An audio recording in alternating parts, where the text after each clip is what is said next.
Ne pregătim pentru Black Friday cu o experiență impecabilă pe mobile, cu un hosting și o investiție în partea de sisteme, astfel încât să nu ne cedeze site-ul.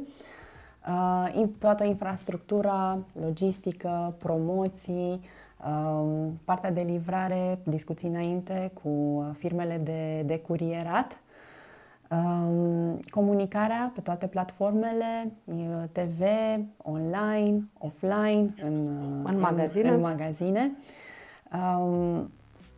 Apoi urmează perioada Crăciunului. Mă aștept ca încă de la Black Friday părinții să se orienteze către această și pentru cadourile de Crăciun.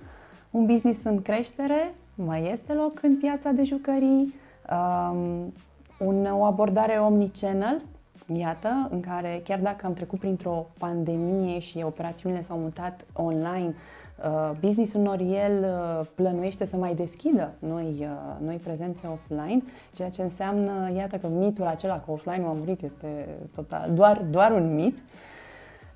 Dacă mai vrei să mai adaugi ceva pe finalul emisiunii, un sfat pentru antreprenorii care ne urmăresc pentru această perioadă sau în general? Cred că pentru fiecare antreprenor este important să creadă în visele lor și să se documenteze, să se informeze și să persevereze. Foarte frumos! Mulțumim foarte mult! Și eu mulțumesc!